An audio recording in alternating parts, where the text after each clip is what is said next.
Hello, Stitchers. Welcome to Stitch Please, the official podcast of Black Women Stitch, the sewing group where Black Lives Matter. I'm your host, Lisa Woolfork. I'm a fourth-generation sewing enthusiast with more than 20 years of sewing experience. I am looking forward to today's conversation, so sit back, relax, and get ready to get your stitch together. Hello, everyone, and good afternoon, good morning, wherever you are in the world. I am delighted, as always. My name is Lisa Woolfork. I am the host of the Stitch Please podcast, and I am delighted to welcome my guest today, Jen Hewett. And if you are a Patreon subscriber, you have the option of having this video delivered to your inbox in advance of the episode coming out. So if you are listening to this right now as an audio podcast and you want to see Jen's studio, which is what I'm looking at right now, and this fantastic outfit she has on and all these beautiful pieces behind her, you should go ahead and become a patron and support the Stitch Please podcast. Jen, welcome to the program, and thank you for being here. Thank you so much, Lisa. I'm excited to be here this morning. Excellent. And this is early because we are 3 hours apart. She's on the West Coast. I am on the East Coast, and she is up at what I like to call 4-day in the morning so that we can have this conversation. So, Jen, can we get started talking about your sewing story? You were saying you learned to sew as an adult. I learned to sew originally as a child when I was 8 or 10 at Girls Club, but we didn't have a sewing machine at home, and there was no one at home to really guide me through it. My mom doesn't sew. My dad doesn't know how to wind a bobbin. Everybody has to do that for him, and then he can. So I put that aside and didn't start sewing again until I was in my 30s. I'm 45, going on 46 now. Yeah. And so what were some of the things that I was thinking about the work that you've been doing as an artist and your whole organic sensibility? And I was wondering, can you talk a little bit about how learning to sew helped you to gain confidence in building your own wardrobe? You were talking earlier about almost like a linear process, like you learned to sew and then it gave you confidence to build a wardrobe. Mm-hmm. Like, that seems like a really big gap. Like most people learn to sew and then they have a tote bag to take to the grocery store and tell people they made a tote bag. You learned to sew and it's now I will make all of my clothes. Well, I learned to sew first and made bags for 3 years. That's all I did.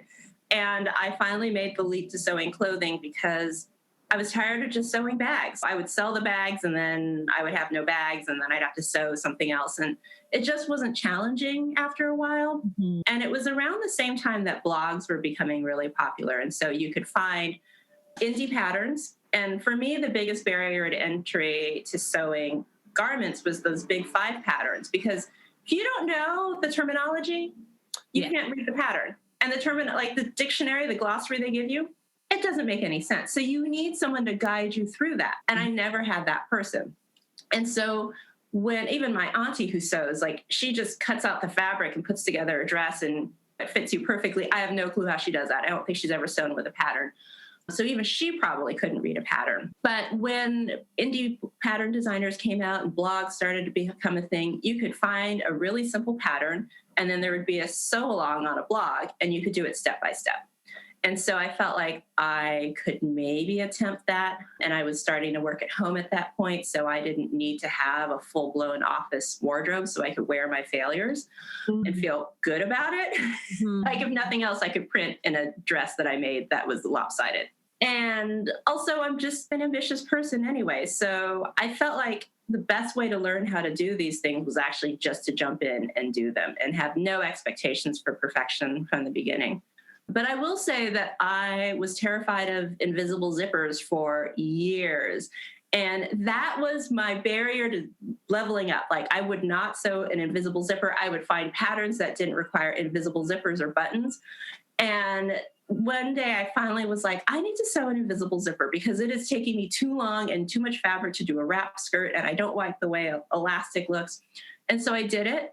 And it changed everything for me. And it was nothing. And it just made me think about how it's usually the silliest, smallest fear that keeps us from jumping to the next thing. Yeah. It's so funny because invisible zippers, they sound intimidating. They're not. And once you do, I prefer to put invisible zippers in all my things now. Like, Yeah. why aren't all of them invisible? Not for jeans because they're a little bit heavier, but an invisible zipper, once you get past it's I think sometimes it's a little bit easier even than putting in a regular zipper. It is. You know? It is. Absolutely. And so can you talk a little bit about some of the stories we like that adult learners like maybe tell themselves to make things harder than they should be? One of the things I love about your book is that you are breaking down these different structures. Oh, and the book, of course, is Print Pattern Sew. I have a copy here that I am holding in my hands. It is a lovely spiral bound book. It lays flat, which is something that I like. It really makes it a very kind of practical workbook, but it's also very beautiful. And it comes with patterns in the back. So tell me a bit about what you did, or what advice would you give to someone who wants to overcome? I wonder if you've heard this question, if you've gotten it before. I'm too intimidated, or I could never sew this, or I could never print my own fabric. I could never. What do you think that fear comes from? And how do you encourage people to get past that? Oh, man, I get that all the time from all different angles, from having a creative career, sewing, from printing, starting a business. Everybody just makes these things out to be a lot bigger than they are in their head. And I'm a fairly pragmatic person, and I like to just do it one step at a time. When I was in high school, I had a classmate who wanted to learn how to play the piano, but only if she could play the Moonlight Sonata as her first piece. And I was like, who plays the Moonlight Sonata as their first piece? Like, I had to learn scales and do scales for years before I still can't play the Moonlight Sonata. But I think it's this idea that, sorry, I live on a train line and a train just passed by.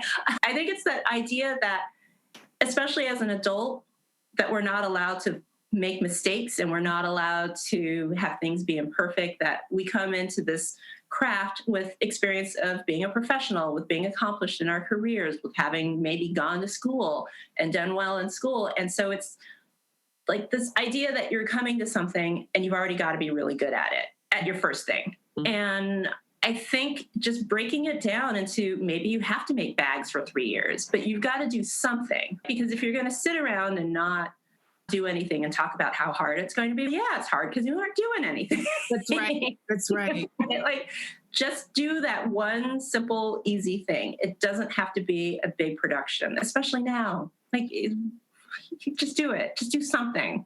There's so many ways to access. There's YouTube, there's blogs, there's books, there's magazines, there's so many ways.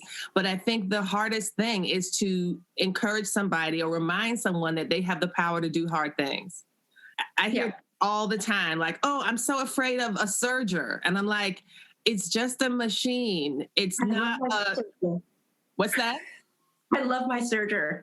That changed everything for me. Invisible zippers and sergers. But yeah.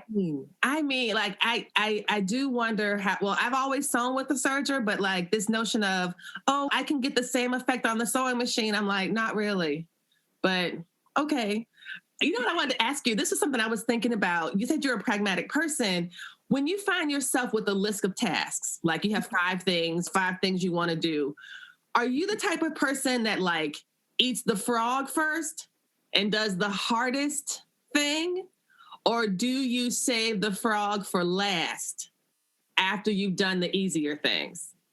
It depends on how nasty the frog is. I think for the most part now I'm doing the hardest thing first because I reward myself with all the easy things.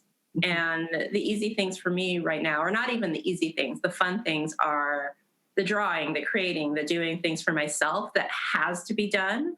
But I'm working on all these client projects right now. Mm-hmm. And a lot of that stuff is just really tough and not exciting. And I tell myself if I get through the client stuff, or if I ship out orders, which I love getting orders, I hate shipping orders. But if I get all that stuff done, then I can give myself an hour of drawing or fill in the blank. But yeah, so I think I have become that person who eats the frog first, but I have not always been. Yeah. Yeah, no, that's a great answer. It's a great, I think that's how I tend to go about things as well, but I can totally see the reverse being true. I want to ask you a question about something that you mentioned in the book, which I was wondering about the organic patterns that you use. And I was thinking in chapter 2, you say, I'm going to quote you back to yourself. I don't know how often you hear this. But chapter 2, you say, I was a shy, anxious child, calmest when I was making things or reading. When I didn't have a book or a pencil in my hand, I focused my nervous energy on looking for patterns. Because shy kids spend a lot of time looking at the floor as a way of avoiding conversation, I spent a lot of time looking for patterns on the ground. And I just really love that. And I wondered if you could talk about that in 2 ways. One, about patterns on the ground, which to me goes with that organic aesthetic, as well as what it means to be a shy child or a shy person creating art. So can you talk a little bit about that? It was just a really beautiful story. Sure. I'm still looking on the ground all the time, even though I'm not a shy, anxious child anymore. It first manifested as, and I think this is a slightly compulsive thing, where I would look at tile patterns and find the tile that was out of place, and that would drive me nuts, and ways to make hopscotch fields out of every single floor pattern, even on the sidewalk. I still do that to this day. But I think it's a form of controlling what it is in your environment that you feel like you can put in a box. Mm-hmm. And to this day now, when I'm walking, and I do walk quite a bit, especially in the mornings, I live right by the Golden Gate Park, and so there's a lot to see.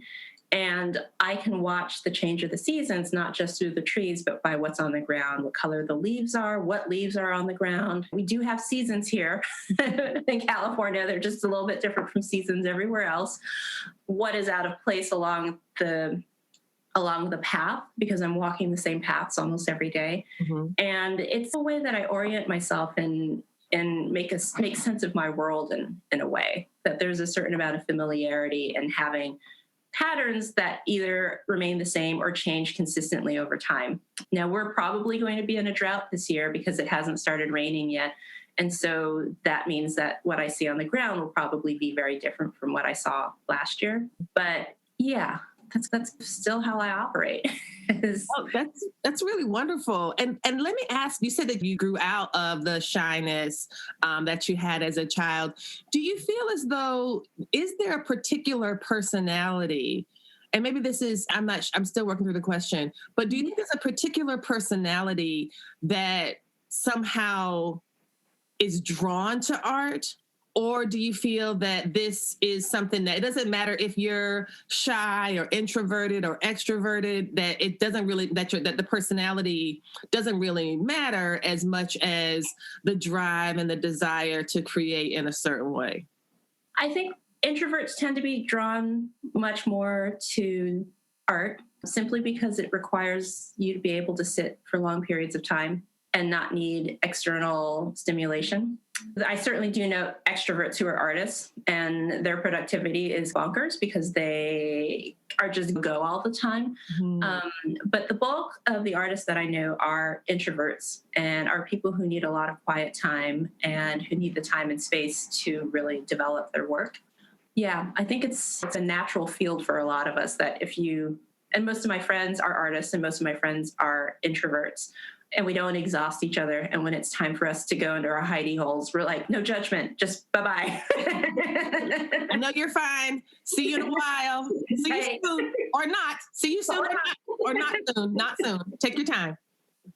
No, that's wonderful, because the contemplative seems to be an important part of your process. Mm-hmm. The ability to sit and think and to to see what happens. I wanted to turn a little bit to your early education. You mentioned this in chapter 4, the section on creating multicolor prints, and how you were in art class in 5th grade, and the teacher gave you all firm instructions. Now, you don't want to get this wrong, Jen. I don't want you getting a bad grade in 5th grade art, because the teacher passed out a coloring book and said that Santa's coat and hat must be red. His boots can be black or gray. You may only use black or white on his gloves. 10-year-old me found this silly. After all, what's the point of an art class if you can't be creative? And you said, but you were a good kid. And so you did what the teacher suggested.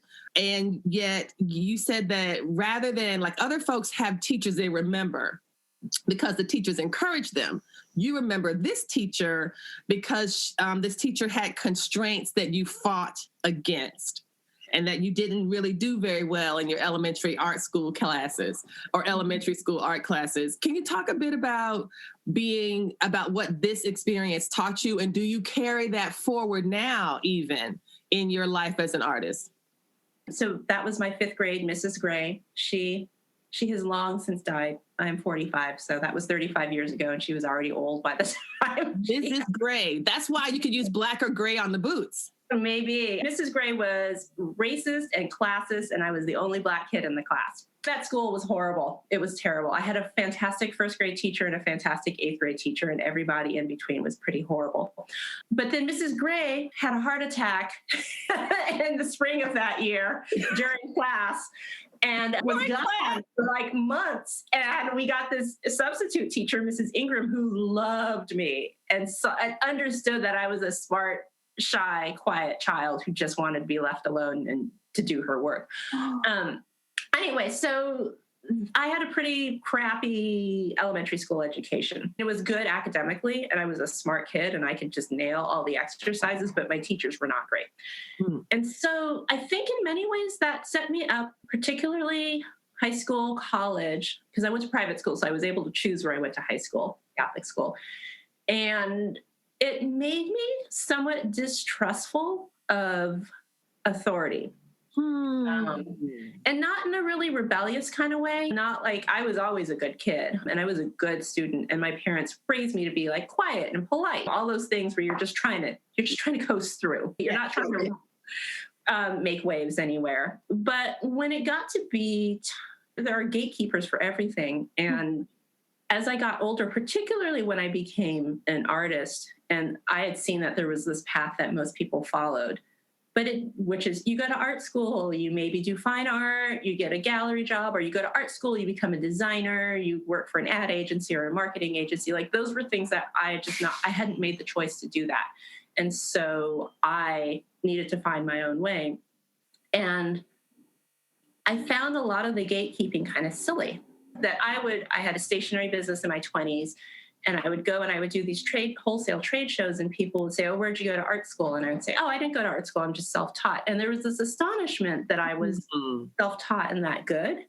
And somebody even said, can you imagine if you had gone to art school, how much better your work could be? Oh, and what?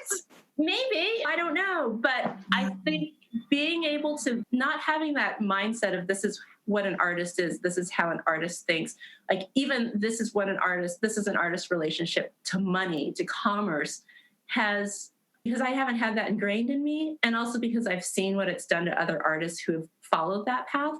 It's much easier for me just to say, that's crap. Like I don't have to buy into that. I don't have to believe what these people are telling me, and I can do it my own way and be okay. I'm not getting a grade for this anymore. I'm not relying on Mrs. Gray to advance me to 6th grade. That's right. Mrs. Gray went and had a heart attack and was gone for 2 or 3 months anyway. And then I got a real art education by a nice lady. What's so valuable about that is that I think that is the purpose of school. Like the purpose of school, it sounds like a big scary word, but school is indoctrination. It's meant to socialize you so you learn how to line up and sit in a row and not shove the person in front of you, even if he deserves it. Like all of these things are what school is for. And you were able to look at that and say, I'm not being served by this. And rather than some kids would have taken that internal and said, oh, there's something wrong with me. But you were like, there is nothing wrong with me. There's something wrong with someone who is giving me detailed instructions on how to color a Santa. Oh, and I was lucky too that my cousins had gone to that school. They're on my mom's side of the family, so they're all Filipina, and so they had similar experiences with this teacher and with my 7th grade teacher, who was also horrible. And so they were able. There was this process where because there were 3 of them, all girls, and they would talk amongst themselves about these teachers. That I was actually able to externalize it and say, oh, it's not me, it's right because these 3, the big girls, my 3 cousins, had the similar experience. And so Therefore, I know it's not just me. Yes. And I feel like that was a really important lesson, because when you are the only, you often feel like, especially as a kid, you can feel like, oh, if I'm not succeeding, it's because there's something wrong with me. If someone else is able to say, no, that's my experience. Yeah. You break it down and be like, oh. This is common. This is something that this person has brought into the situation that has nothing to do with you. Mm-hmm. And it's really wonderful that you had those mentors in your older cousins so that you didn't internalize these messages, because I think that sometimes you can definitely get set on that path and it becomes really hard to recalibrate yourself. And you were able to do that, I think, really beautifully. I want to talk a little bit about your time at Berkeley, at UC Berkeley, just because you were talking about your, like wardrobe and going to Catholic school and having a uniform. And then when you got to Berkeley, it was like, you were 17 starting college, which I thought was amazing. My son actually will be 17 starting college. And I'm like, oh my gosh, is he ready to go off at 17, Lord? But so being on the young side, starting college at such a big place. And you have to tell us, please, about the Berkeley student who, when you were there, made headlines for going to school naked. This is a must-hear story. So on that note, we are going to take a quick break. You are listening to the Stitch Please podcast. I'm talking today with Jen Hewett. Stick around and hear about this student after this break. The Stitch Please podcast is really growing. I want to thank you for listening to the podcast and ask a favor. If you are listening to this podcast on a medium that allows you to rate it or review it, for example, Apple Podcasts or iTunes, please do so. If you're enjoying the podcast, if you could drop me a 5-star rating, if you have something to say about the podcast and you wanted to include that, a couple sentences in the review box of Apple makes a really big difference in how the podcast is evaluated by Apple, how it becomes more visible. It really is a way to lean into the algorithm that helps to rank podcasts. So if you had time to do that, to drop a little line in the review feature of the podcast, that would be really appreciated, and it would help us to grow even further and faster. You're listening to the Stitch Please podcast, and we are going to resume our conversation with Jen Hewett. We left on a bit of a cliffhanger about a student who made headlines when she was at Berkeley. So here's the rest of that story. You have to tell us, please, about the Berkeley student who, when you were there, made headlines for going to school naked person. I'm guessing it's a man. Was it a man? Yeah, Andy. Okay, so Andy would just go to class butt naked. And I'd like to talk about what that was like, especially if you had to sit next to him or near him, or God forbid, in a seat after he sat in it. It's so funny. I got to an all-girls Catholic high school, so there were no boys around. And yet, now you're seeing a lot of boy. Seeing a lot of boy. And my dad because Andy was on the news. I think his name was Andy. And he was on the news. And then he was on maybe the cover of Time or something like that. And my dad called me panicked. And I said, it's not that big of a deal. And I don't know what it was. It just wasn't that big of a deal. Here I am at Berkeley. This is what I went to college for. This is why I left Los Angeles. This is why I left my Catholic school upbringing. This is why I went to Berkeley. So that there would be a naked guy walking on the street. Like, you know. I'm going to learn the hacky sack, and I'm going to see some naked people. No hacky sack. I have boundaries. It was not so much a non-issue for a lot of us. And even though I had grown up, with a religious background, my parents were fairly open-minded and exposed us to a lot of stuff. Now, definitely not naked 20-year-olds. It wasn't like I was a sheltered kid. And I took the bus in LA. Like, I got myself around starting from when I was 10. So I just was an independent kid. And I just don't remember it being a big deal. And my dad was like, if it's not bothering you, I guess it's not bothering me. But also I did not have any classes with him because he was a couple of years older than me. And so I did not have to sit in the same seats or sit next to him. And yeah. And after a while, it was just normalized. Like, here's a naked 20-year-old walking around. But the poor guy, may he rest in peace, he, I think, was struggling with mental health and died by suicide in his 20s, late 20s. Oh, that is a sad ending. That is a sad ending. It's a sad story. It's also like illustrative of what what university places like Berkeley have come to represent is a type of total freedom and maybe I'm sure from the inside, it doesn't feel like total freedom, but from the outside, it looks like that. It looks like this is a landscape where you can stretch out and extend and be who you want and try out new things and test boundaries. That's what, university life is supposed to be about. And it's funny because I went to the University of Wisconsin in Madison, which liked to call itself the Berkeley of the Midwest. Yeah.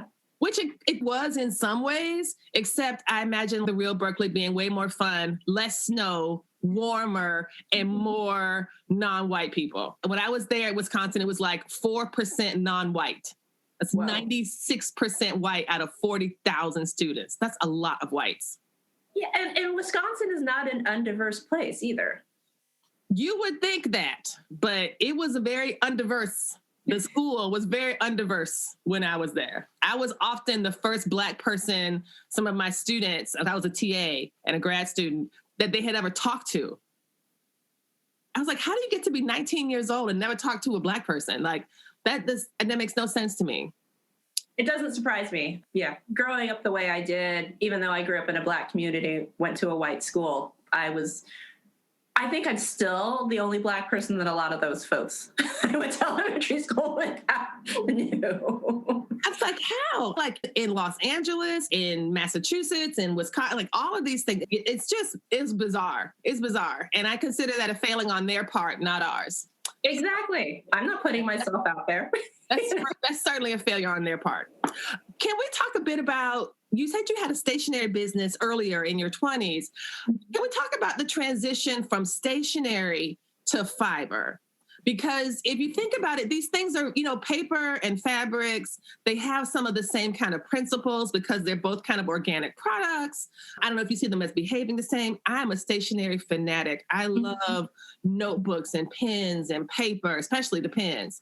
So can you talk about that? Like what it meant? What were your thoughts when you were drawing and creating art for a stationery line versus building your own fabric collection?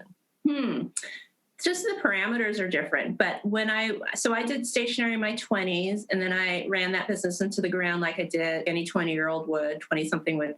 And then I got a corporate job, and I did that for a few years. And then 2008 came, and I got laid off from my corporate job and went back into print, into art. So that's the trajectory of that.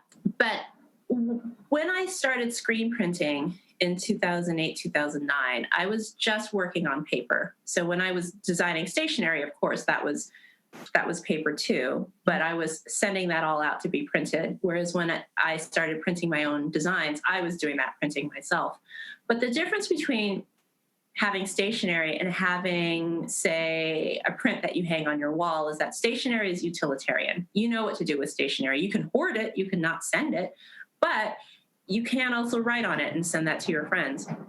Whereas with a print, it's frivolous in some ways. Interesting. And it wasn't until I started printing on fabric that my work really took off. And the reason I printed on fabric was somebody said to me at some craft fair that I love this print, but I have so many prints and it's so much work to go and buy the frame and figure out where to hang it. And so I have all these prints that I've never done anything with. If you had this as a dish towel or as a bag, I would totally buy it. And that is the one time that unsolicited advice has ever been welcome in my life.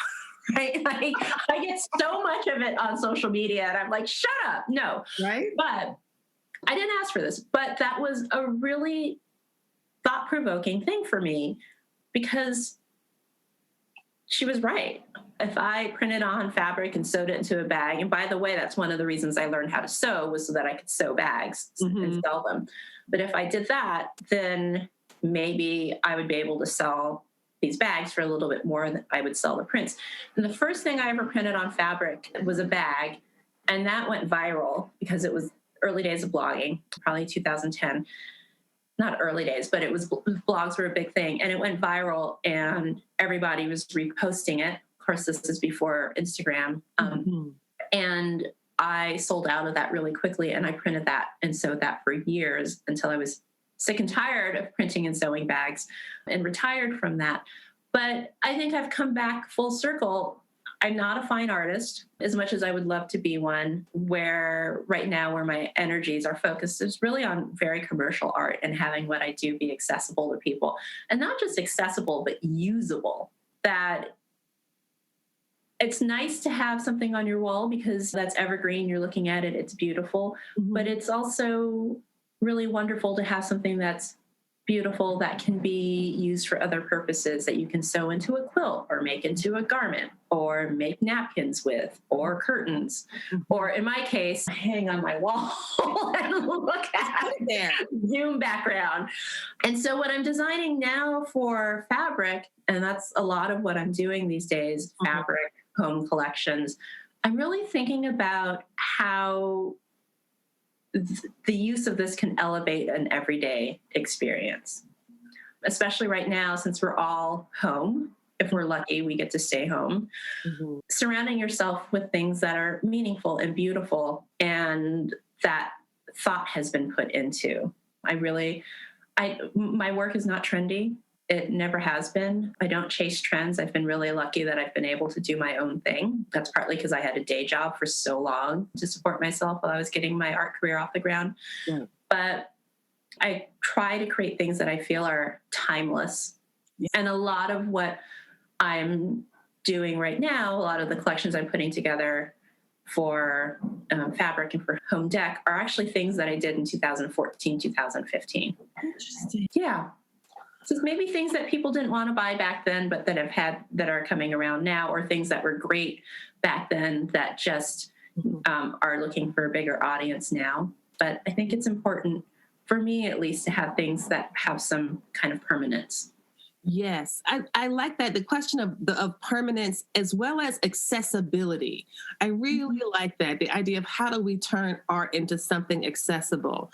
And if you think about the stationery you were doing, like you were saying, you can send a card to a friend. It's like sending them art in the mail. And sometimes, like, I know I save a lot of cards that I get. I save them, and I'll even hang some of them up because of that, the currency. It's almost like it's moving through this kind of cycle of exchange. I'm wondering about if you could talk a bit about the differences, and I guess you already have done so, the differences a bit between fine art and commercial art. Do you see a parallel perhaps between like high fashion and ready to wear? Because sometimes people will look at a fashion show on a runway and be like, oh my gosh, I would never wear that. But the purpose of high fashion on a runway, I think, is similar to perhaps fine art that hangs in a museum. It's not meant for you to buy that and have it in your house or to buy that and wear that. It's to reflect or inspire something or tell some story. And what's available every day is going to be quite different, but no less valuable. I don't know if you have any particular thoughts on that, because I don't know if I've ever heard the phrase commercial. I've heard commercial art in terms of, I don't know if I've even heard the phrase commercial art. I don't know if I know that. Or maybe you said corporate art. It was something about creating art for wider distribution. Mm-hmm. Yeah, so commercial art would be, I think graphic design used to fit under that too. So licensed work, et cetera, most of that is commercial art. And actually, I think the bulk of what artists do and designers do is actually commercial art. Fine art, for the most part, is either, a one-off, or it's a very limited edition run if you're a printmaker or working with a printmaker. Mm-hmm. And it's not really reproduced. Whereas commercial art, it's reproduced in many different ways for a really wide audience. And I would love to be a fine artist. I think there's a lot more thought in a way that goes into fine art, because often, I think about, so Biza Butler, who is a fine artist, right? And there's a very definite theme. There's a very definite message behind her work. Mm-hmm. And right now it happens to be very popular, deservedly. Yes. But she would always be a fine artist. Now, would I design the fabric that maybe she uses in her textile? I would love to, right? And that's the commercial purpose. That's the commercial aspect. But she's got a really clear vision and a really clear message that she's trying to convey. And whereas I definitely have a clear vision, there's not always a clear message that I'm trying to convey because my work that's getting out there it has to sell. Whereas Biza, her work is going to sell, but she could create, and many fine artists do, they create, and they're not creating it to sell, they're creating it to get the message across or to convey something. And they want to sell it, hopefully, but they're not designing it to have mass appeal. So, okay, that makes sense. That makes sense. No, that's really wonderful. And so I'm so enjoying this. And it reminds me of, in some ways, like your unique vision. And that was one of the principles I learned from the book when you were talking about what it means to create reproducible patterns. And you said that, I think you had a leaf or a frond going 1, 2, 3, and then you flipped it.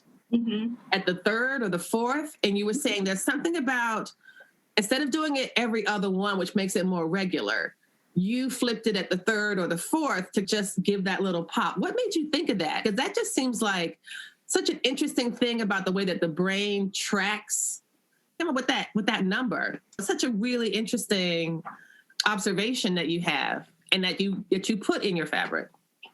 And I talk a lot about thinking with your hands. That's right. That again, it comes back to this: what do you tell people who want to get started and they can't get started? They're all up here. They're all up in their heads. Yes. And especially with craft, if you're all up in your head, you're not going to get anything done because the making is in your hands, especially when you're a beginner. And so I talk about thinking with my hands, and a lot of my design work is actually done still really manually. Like I'm working on this big surface design project right now, and I just went to my iPad and started drawing, and everything looked wrong. And I thought, you know what? I'm going to need to go back and just get out my pencil and a piece of paper and just draw it over and over again and make all the tweaks until I get it to look right. And then I can go to my iPad. Mm-hmm. And just remembering that you got to get your hands dirty for me. And with printing, I don't know what the pattern's going to look like until I just fudge it a few times and print it on fabric and play with placement and color. And it takes a little bit longer to do it that way. Actually, it takes a lot longer, I'll be honest. But I end up with these results that are maybe different than if I just sat down at a computer and laid out a repeat pattern and had done the easiest thing.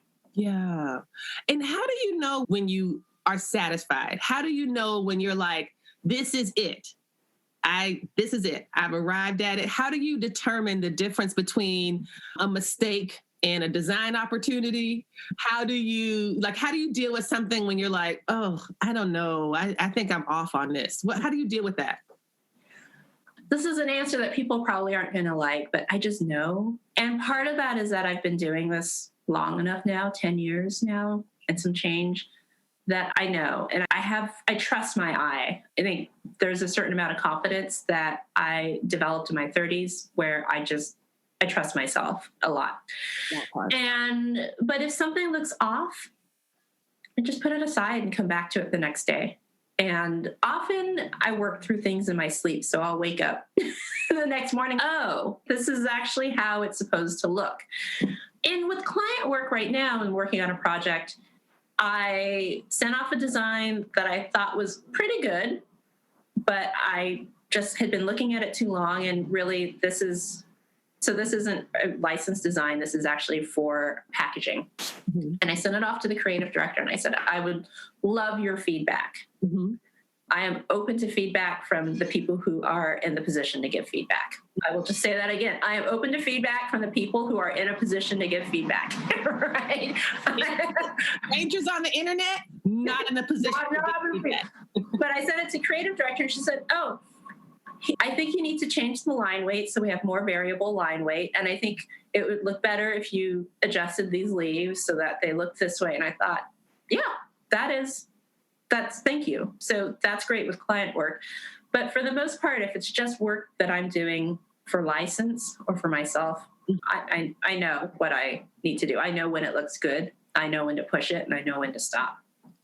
And that's one of the things that for those of us who have seen your work and looking at the prints you have, looking at the fabric collections, and we get to see what you trusting yourself looks like. We get to see the end result and to see how beautiful that is.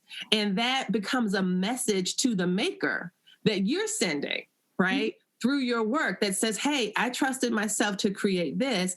Now you can have this, you can buy this product, you can buy this fabric and go trust yourself to make something with it. It's like continuing the story, which I think is just really beautiful. So I'm so glad to know that. Thank you for that.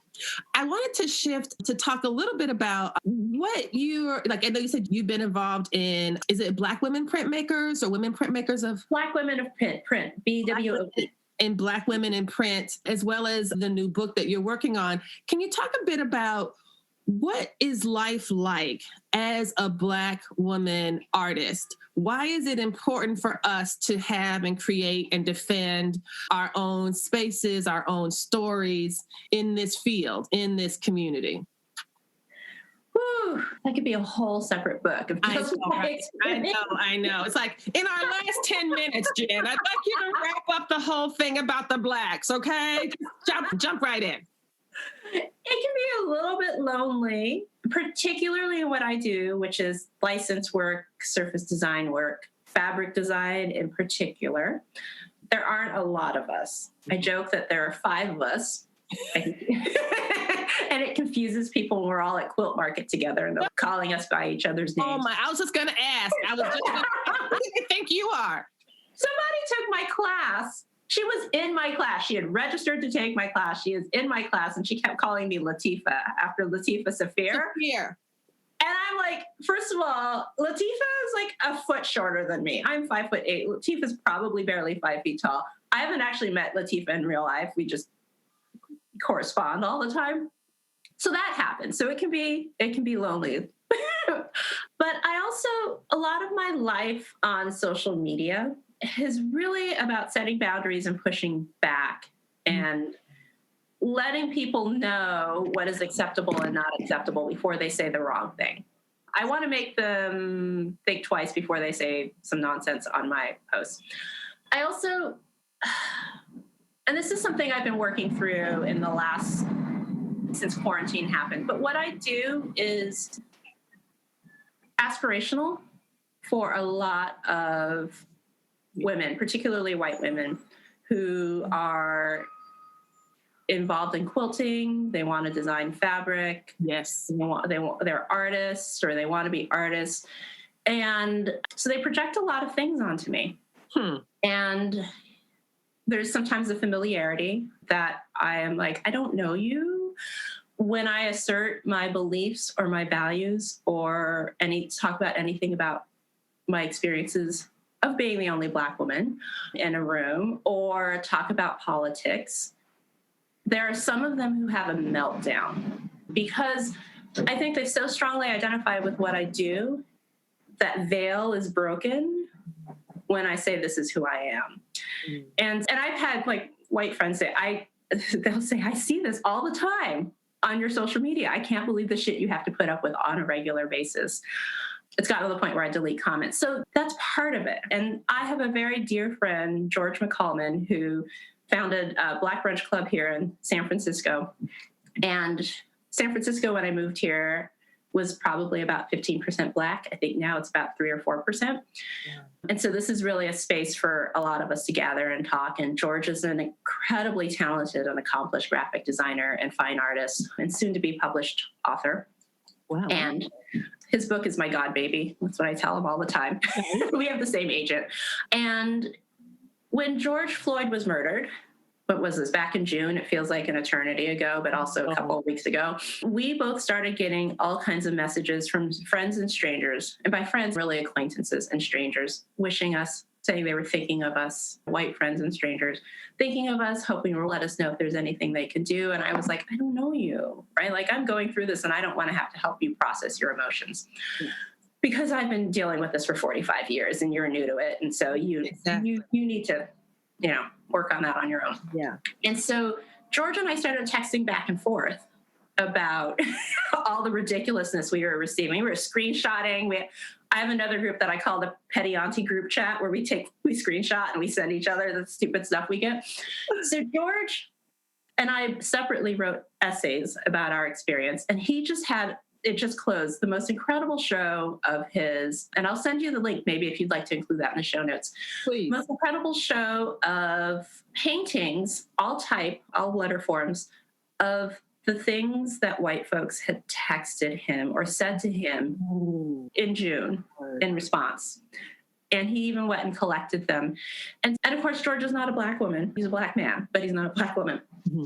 But because we both work in design, and we both, by default, when you're working in design, you're working with predominantly white teams, white clients, white coworkers, that a lot of times we feel really alone.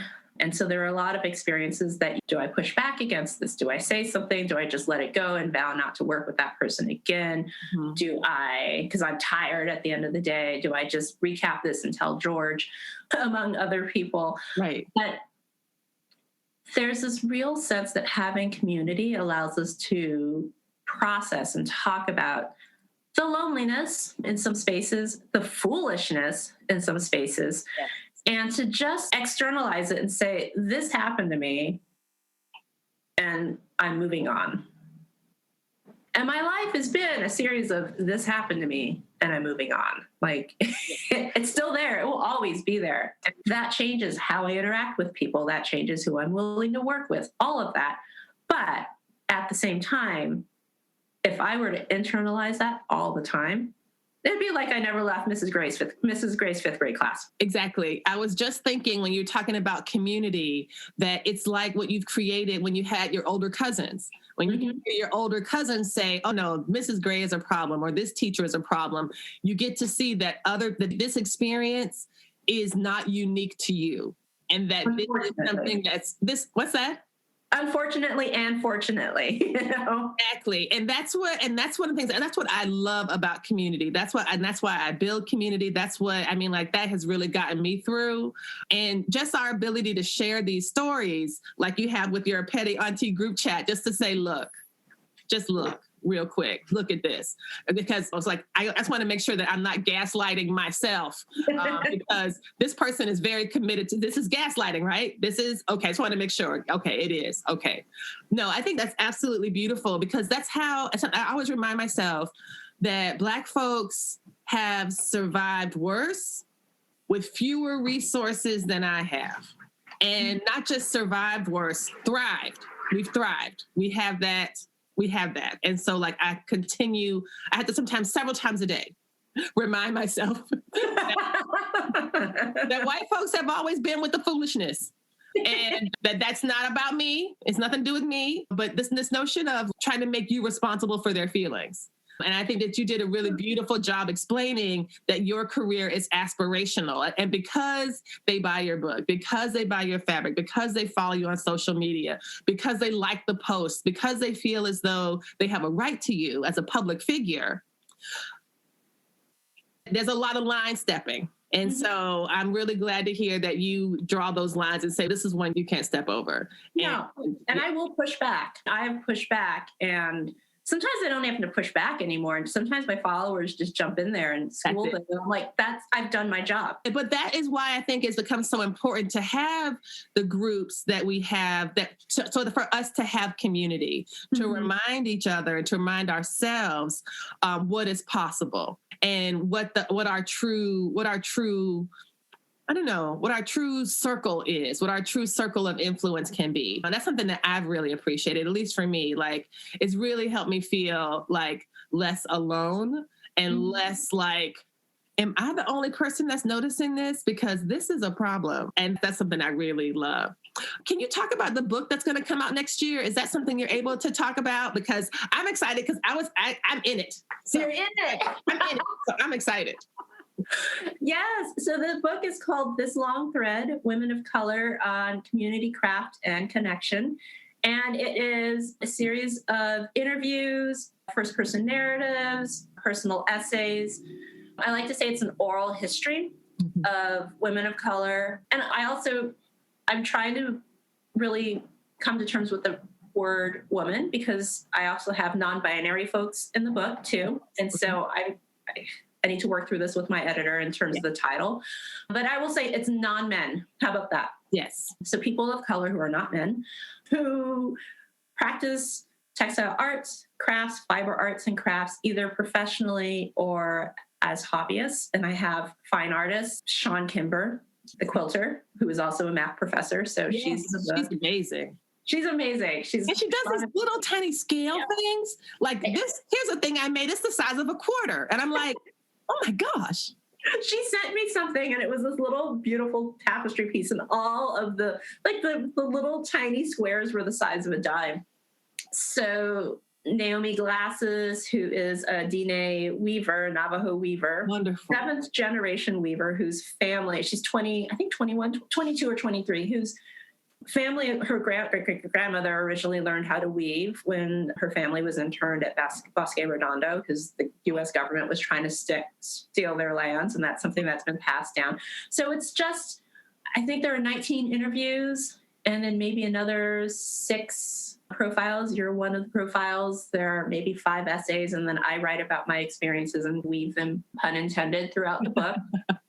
Just really interesting stories from people, again, like Naomi, whose family has been here for longer than the rest of us. Yes. Recent immigrants. One, so I'm going to get her name totally wrong, so I'm not going to say it.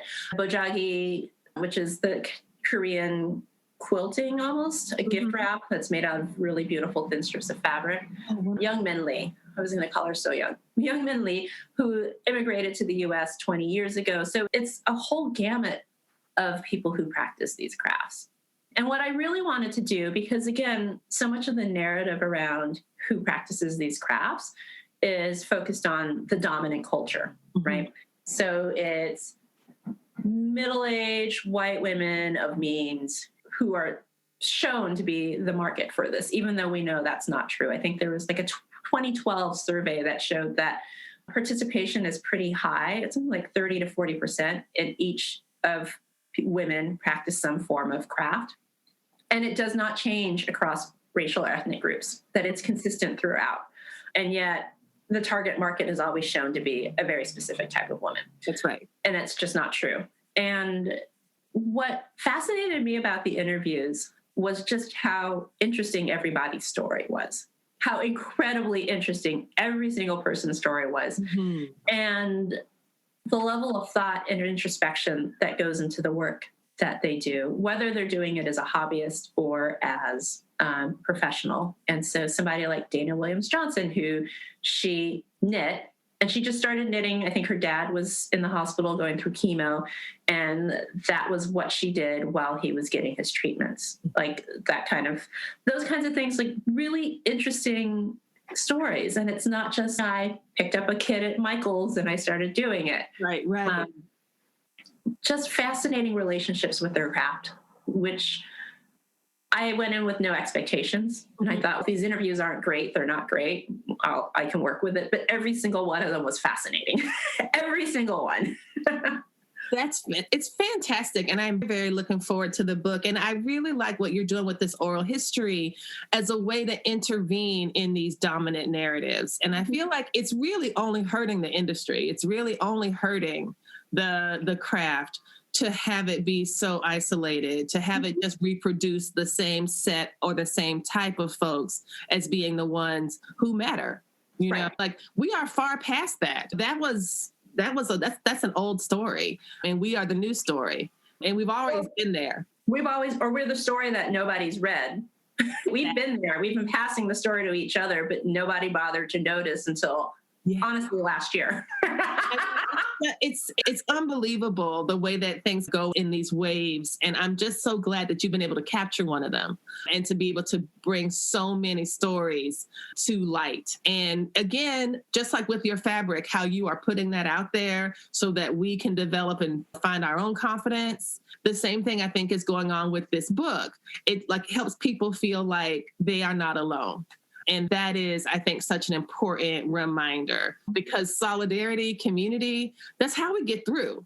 That's it. That is how we, in my opinion, That's how we get through. It's not the rugged individualism. It's not the race to the top of the pile. It's really how we live in right relation with one another. Right.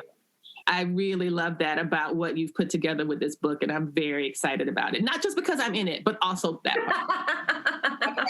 That part. I just want to remind everybody that I'm in it. I'm excited. Back on this podcast next year, just shilling the book. Like, come on. You are invited to come back to shill the book. Absolutely. Yes. I want you to come back because I want to read it and I want to talk about some of the stories, and maybe we can get a couple other people who are in the book to come and talk with us for a 3-way or 4-way. It would be delightful. I would love that. Jen, this has been a delight. I don't want to keep you. I want you to go ahead and start your wonderful workday, but this has been such an honor. Where can people find you on the socials? On the socials, on Instagram, it's Jen Hewett. So JenHewett. Twitter, I'm there too, but I'm a little bit more outspoken on Twitter than I am on. You're welcome to follow me on either one. And I do have a Facebook page that I just don't interact with at all. So I keep getting new followers. I don't know where they're coming from, but Instagram is probably the best place. All right. Thank you so much. This has been fantastic. Yay. Thank you, Lisa. You've been listening to the Stitch Please podcast, the official podcast of Black Women Stitch, the sewing group where Black Lives Matter. We appreciate you supporting us by listening to the podcast. If you'd like to reach out to us with questions, you can contact us at blackwomenstitch@gmail.com. If you'd like to support us financially, you can do that by supporting us on Patreon, Patreon, and you can find Black Women Stitch there in the Patreon directory. And for as little as $2 a month, you can help support the project with things like editing, transcripts, and other things to strengthen the podcast. And finally, if financial support is not something you can do right now, you can really help the podcast by rating it and reviewing it anywhere you listen to podcasts that allows you to review them.